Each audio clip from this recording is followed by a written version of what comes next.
Ya, perkenalkan nama saya Benaya Petrus, saya dari kelompok 10 yang beranggotakan saya sendiri, Benaya Petrus, Laurentius Adis Jonathan, Hagi Pratama, serta Veronica Mulyani. Ya, selamat pagi, siang, sore, malam, teman-teman dan Miss yang terhormat.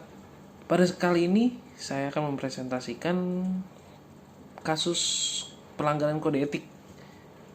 Saya mengambil kasus kode etik dari Meikarta. Apa sih kasusnya si Meikarta ini kira-kira?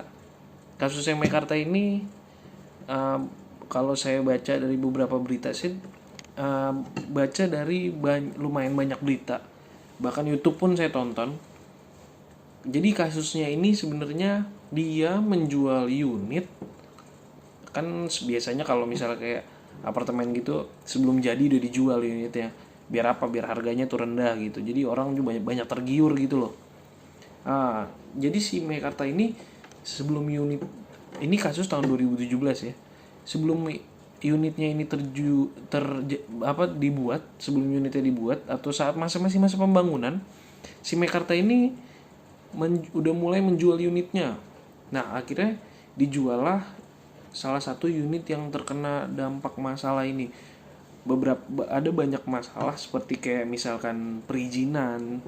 Itu pun salah satu masalah yang terjadi pada Meikarta ini loh. Nah, bagaimana si Meikarta ini, kenapa saya bilang Meikarta ini melakukan pelanggaran kode etik? Karena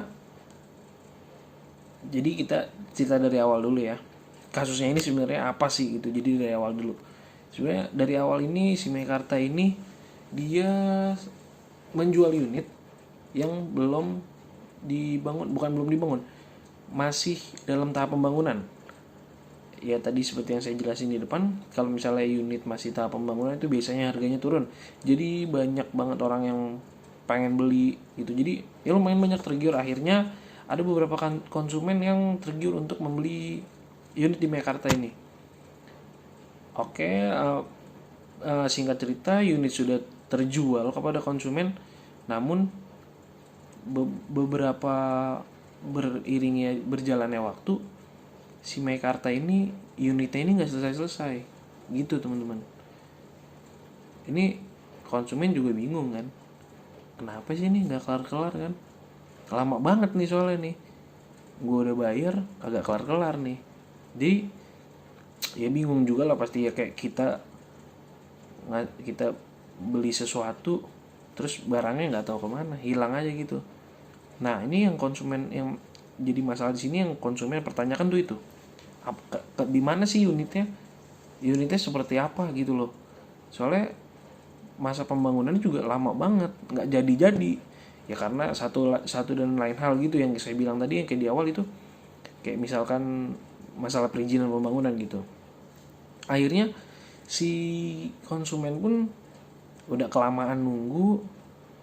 Ya sebagai sifat dasar manusia yang terkadang tidak sabaran, ya yang enggak, kalau misalkan kasusnya begini ya kita juga pasti nggak sabar, karena memang udah bayar juga, udah tahu juga, oh ini mendamba-dambakan unit nih di apartemen, menginginkan sesuatu yang cepat terjadi, tapi malah lama terjadinya dan tidak ada kejelasan juga.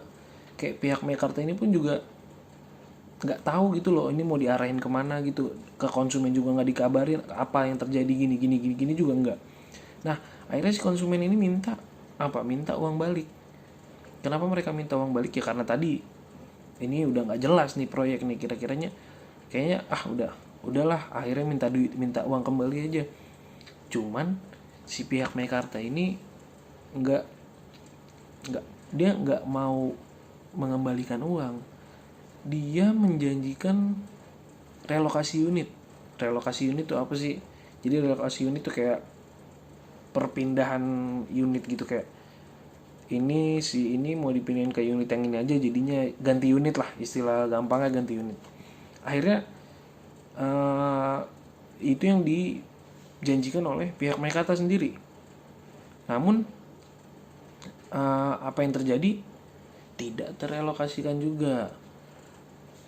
Salah satu halnya karena memang si konsumen ini juga nggak pengen gitu relokasi unit, karena takutnya masalahnya sama kan, takutnya nggak jelas juga unitnya, terakhirnya jadi sama aja gitu kan. Akhirnya ya udah nggak si konsumen juga nggak mau. Akhirnya si Mekarta ini memberikan apa ya, kayak memberikan penegasan kembali gitu. Si Mekarta ini bilang kalau si yang pemilik unit ini tidak akan terkena biaya sepeser pun. Jadi ya si pemilik unit ini yang direlokasi unit tidak akan membayar apapun, kayak nggak bakal membayar biaya tambahan.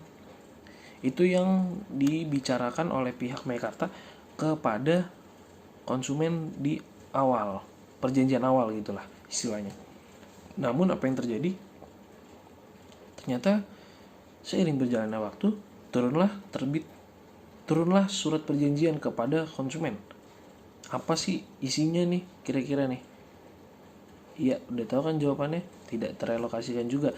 Ternyata si konsumen harus menambah biaya lagi untuk relokasi unit. Seperti misalkan si A ini ditempatkan di unit segini dengan ukuran segini, dia akan direlokasi unit ke ukuran unit yang lebih besar.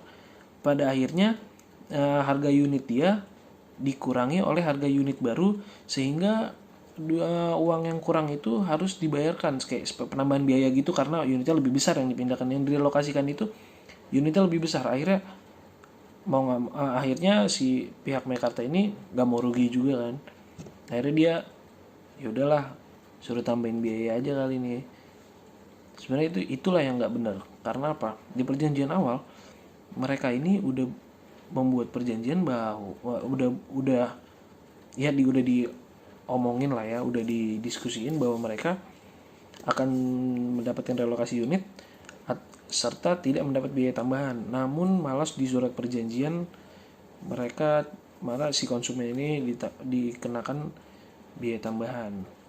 Nah, itulah makanya dari sini PR-nya ini kurang jelas untuk memberikan informasi seperti apa yang harus dilakukan oleh konsumen, apa yang harus konsumen ketahui. Itu PR-nya juga kurang berkomunikasi oleh si konsumennya itu.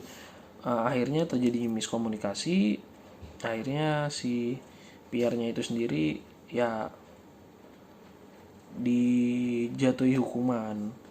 Nah kayak gitu. Jadi seharusnya apa yang dilakukan oleh pihak Mekarta kepada konsumen adalah membuat konsumen ini merasa puas akan kinerja Mekarta, karena kan dari awal pun udah merasa dirugikan, masa di akhirnya juga dirugikan juga gitu.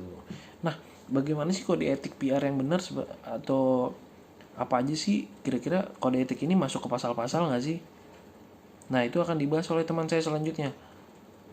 Nah, sekian dari saya. Terima kasih. Saya Agi Pertama dari kelompok 10. Bagian saya kali ini saya akan menjelaskan mengenai apa itu kode etik, fungsi kode etik, serta tujuan dari adanya sebuah kode etik. Yang pertama adalah pengertian kode etik. Menurut Profesor Dr. Subakti SH dalam tulisannya Etika Bantuan Hukum, beliau menuliskan bahwa kode etik itu merupakan norma-norma yang harus diindahkan oleh para anggotanya. Setelah menjelaskan pengertian dari kode etik, sekarang kita akan langsung ke fungsinya. Menurut Bix dan Blocher ada tiga fungsi dari kode etik. Yang pertama, menghindari campur tangan dari pemerintah. Maksudnya adalah dengan adanya kode etik, sebuah organisasi dapat berdiri sendiri tanpa perlu bantuan pemerintah, walaupun masih tetap membutuhkan persetujuan dari pemerintah.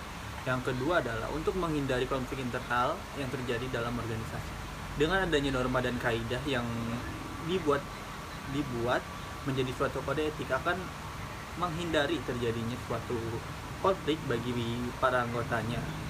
Setelah tadi kita menjelaskan apa itu pengertian dari kode etik, sekarang kita akan langsung ke fungsi dari kode etik. Menurut Bix dan Blocher, mereka berdua mengemukakan ada 3 fungsi dari kode etik.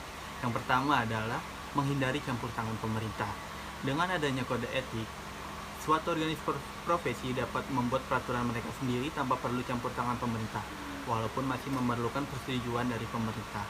Yang kedua, dapat menghindari perselisihan internal antar anggotanya.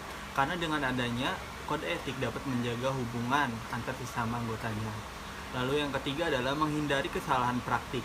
Dengan adanya kode etik itu dapat berisi sebuah panduan bagi para anggotanya untuk menjelaskan bagaimana cara mereka melakukan kerjanya, sehingga dapat menghindari kesalahan berupa kesalahan praktik dan malpraktik dan sebagainya. Dan akhirnya kita sampai yang terakhir, yaitu tujuan dari merumuskan suatu kode etik. Pada dasarnya, tujuan dari merumuskan suatu kode etik itu untuk menjaga kepentingan organisasi serta kepentingan anggota pada organisasi tersebut. Pada umumnya, ada 4 tujuan dari merumuskan suatu kode etik profesi. Yang pertama adalah menjaga image baik dari suatu profesi. Menjaga image baik ini maksudnya adalah menjaga image baik dari ke pihak luar, agar pihak luar itu tidak menganggap enteng atau menganggap remeh pekerjaan yang kita jalani. Biasanya kode etik itu berisi mengenai tentang larangan-larangan bagi para anggotanya untuk tidak melakukan perbuatan tercela di depan umum, sehingga dapat menjaga image dari pekerjaan itu sendiri. Kedua, tujuan dari merumuskan kode etik adalah untuk menjaga kesejahteraan spiritual serta kesejahteraan material dari para anggotanya. Dari segi menjaga kesejahteraan materialnya, kode etik membuat larangan-larangan yang dapat mengganggu kesejahteraan daripada anggotanya. Lalu untuk dari segi spiritualnya, kode etik memberikan panduan serta petunjuk bagaimana para anggotanya melaksanakan tugasnya dengan baik agar tetap menjaga nama baik dari profesi itu sendiri. Lalu yang ketiga, untuk meningkatkan pengabdian anggotanya terhadap profesi, kode etik didirikan dengan bertujuan untuk membuat ketentuan-ketentuan bagaimana para anggotanya menjalankan tugasnya sesuai dengan yang sudah diatur dalam kode etik. Lalu keempat dan yang terakhir, tujuan dari bentuk kode etik adalah untuk meningkatkan serta mengatur mutu dari suatu profesi organisasi itu sendiri, seperti bagaimana cara mereka berperilaku kepada media, kepada tempat umum, dan bagaimana pengabdian mereka kepada organisasinya itu sendiri. Saya Laurentius Adif Jonathan, NIM saya 1416048 akan menjelaskan pasal yang dilanggar oleh Humas Dipo Karawaci. Pasal 1, komitmen pribadi anggota Perhumas harus A. Memiliki dan menerapkan standar moral serta reputasi setinggi mungkin dalam menjalankan profesi kehumasan. B. Berperan secara nyata dan sungguh-sungguh dalam upaya memasyarakat kepentingan Indonesia. Dan C. Menumbuhkan dan mengembangkan hubungan antar warga negara Indonesia yang serasi dan selaras demi terwujud persatuan dan kesatuan bangsa. Selanjutnya, pasal kedua yang dilanggar yaitu perilaku terhadap klien atau atasan. Anggota Perhumas Indonesia harus A. Berlaku jujur dalam berhubungan dengan klien atau atasan. B. Tidak mewakili dua atau beberapa kepentingan yang berbeda atau yang bersaing tanpa persetujuan semua pihak yang terkait. C. Menjamin rahasia serta kepercayaan diberikan oleh klien atau atasan maupun yang pernah diberikan oleh mantan klien atau mantan atasan. Tidak melakukan tindak atau mengeluarkan ucapan yang cenderung merendahkan martabat klien atau atasan maupun mantan klien atau mantan atasan. Yang D. Dalam memberi jasa-jasa kepada klien atau atasan, tidak akan menerima pembayaran komisi atau imbalan dari pihak manapun selain dari klien atau atasannya yang telah memperoleh kejelasan lengkap. E. Tidak akan menyerahkan kepala calon klien atau calon atasan bahwa pembayaran atau imbalan jasa-jasanya harus didasarkan kepada hasil-hasil tertentu atau tidak akan menyetujui perjanjian apapun yang mengarah kepada hal yang serupa. Selanjutnya, pasal yang terakhir, pasal ketiga yang dilanggar yaitu perilaku terhadap masyarakat dan media massa. Anggota Perhumas Indonesia harus A. Menjalankan kegiatan profesi kehumasan dengan memperhatikan kepentingan masyarakat serta harga diri anggota masyarakat. Yang B. Tidak melibat diri dalam tindak memanipulasi integritas sarana maupun jalur komunikasi massa. Yang C. Tidak menyebarluaskan informasi yang tidak benar atau yang menyesatkan sehingga dapat menodai profesi kehumasan. Yang D. Senantiasa membantu untuk kepentingan Indonesia. Berdasarkan kode etik Perhumas, Direktur Lipo Karawaci telah melanggar beberapa pasal, di antaranya pasal 1 ayat 1 dan 2, di mana pada ayat 1 dikatakan memiliki dan menerapkan standar moral serta reputasi setinggi mungkin dalam menjalankan profesi kehumasan. Serta ayat 2, berperan secara nyata dan sungguh-sungguh dalam upaya memasyarakatkan kepentingan Indonesia. Kita dapat melihat bahwa dengan menyampaikan informasi yang salah kepada masyarakat, PR Lipo Karawaci tidak menerapkan moral serta reputasi dalam menjalankan profesinya sebagai seorang PR. Dan juga, PR Lipo Karawaci tidak memasyarakatkan kepentingan masyarakat Indonesia, melainkan kepentingan perusahaan itu sendiri. Kemudian pelanggaran pada pasal 2 ayat 1 yang berbunyi berlaku jujur dalam berhubungan dengan klien atau atasan. Nah, di sini kita melihat dari sisi kliennya, ini sudah jelas bahwa PR Lipo Karawaci tidak berlaku jujur dengan mengklaim bahwa saya mengkutip kata-katanya, perizinan pada Pemda Bekasi sudah diproses sesuai dengan peraturan yang ada, baik dari IPPT, IMB, AMDAL, dan lainnya. Nah, sedangkan yang kita ketahui, yang terjadi adalah pihak Mekarta menjanjikan uang kepada beberapa petinggi dari Kabupaten Bekasi itu sendiri. Pelanggaran selanjutnya ada pada keseluruhan isi dari pasal 3 yang menyangkut perilaku terhadap masyarakat dan juga media. Nah, PR Lipo Karawaci dengan memberikan informasi yang tidak benar kepada masyarakat, tentunya dia tidak memperhatikan kepentingan serta harga diri dari masyarakat itu sendiri. Kemudian juga dia telah melibatkan diri dengan memanipulasi informasi melalui media massa, pada saat itu televisi, ya. Kemudian dia juga telah mencoreng profesi sebagai PR. Karena dengan kasus ini masyarakat jadi melihat seorang PR menjadi sisi yang buruk. Jadi PR menginformasikan informasi untuk melindungi perusahaan dari isu-isu yang sedang panas. Jadi PR menenangkan masyarakat dengan informasi yang tidak benar dan seolah-olah melindungi perusahaan.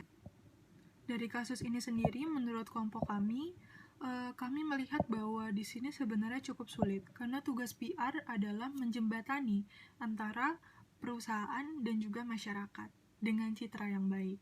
Nah, sedangkan kasus ini naik dan posisi PR benar-benar cukup sulit, di mana dia harus tetap menjaga image dari perusahaan dan juga harus memberikan keterangan sejelas-jelasnya kepada masyarakat. Jadi dengan posisi ini, kalau misalnya PR-nya salah strategi, ini bisa benar-benar merugikan PR itu sendiri, perusahaan, dan banyak lainnya. Nah, jadi dengan beberapa pertimbangan dengan situasi yang ada, kelompok kami memberikan beberapa solusi. Solusi yang pertama adalah membuka layanan komunikasi yang seluas-luasnya. Dengan naiknya isu ini, tentu saja akan membuat pertanyaan besar di masyarakat, terutama para pembeli ya. Bagaimana kelanjutan dari pihak Mekarta ini sendiri dengan kasusnya gini kan. Jadi dengan pertanyaan besar dari masyarakat, PR seharusnya membuka layanan komunikasi yang sebesar-besarnya dengan menjelaskan langkah-langkah apa saja yang akan dilakukan oleh pihak Mekarta untuk menyelesaikan kasusnya ini. Seperti itu. Nah, karena yang saya temukan adalah pihak dari Mekarta ini menutup layanan komunikasinya, baik itu lewat Instagram, ada beberapa komen yang dihapus, kemudian DM yang juga tidak dibalas dengan baik, kemudian juga email yang muter-muter, seperti itu. Jadi banyak ketidakpuasan dari masyarakat terhadap komunikasi yang dilakukan dari pihak Mekarta. Kemudian yang kedua adalah membuka konferensi pers. Tentu saja dengan isu ini naik, kita harus memberikan kejelasan secara resmi kepada media dan masyarakat langkah-langkah apa saja yang akan ditempuh begitu. Yang pertama mungkin bisa dengan menginfokan kalau dia akan melakukan investigasi secara menyeluruh, atau juga dengan refund, atau banyak hal lain yang bisa dilakukan. Yang penting adalah benar-benar menginformasikan kalau misalnya pihak dari Meikarta akan benar-benar bertanggung jawab dengan naiknya isu ini. Jadi biarpun nama perusahaan sudah cukup buruk, tapi perusahaan masih mau bertanggung jawab seperti itu. Jadi tidak meninggalkan tanggung jawabnya terhadap masyarakat itu sendiri. Solusi yang ketiga dan merupakan solusi terakhir dari kelompok kami adalah PR Meikarta melakukan rebranding. Ya, dengan melakukan rebranding. Karena kelompok kami melihat Meikarta ini sebagai mega proyek yang besar, di mana Lipo Group memberikan investasi yang besar untuk proyek ini dan juga mendatangkan investor-investor yang besar. Jadi menurut kelompok kami sangat tidak mungkin untuk tiba-tiba Meikarta mati begitu saja atau tetap menjalankan usahanya dengan image yang buruk seperti itu gitu kan, karena di mata masyarakat Meikarta ini udah sangat buruk. Jadi menurut kami rebranding benar-benar diperlukan untuk meningkatkan kepercayaan masyarakat kepada perusahaan. Seperti itu. Sekian dari kelompok kami. Terima kasih.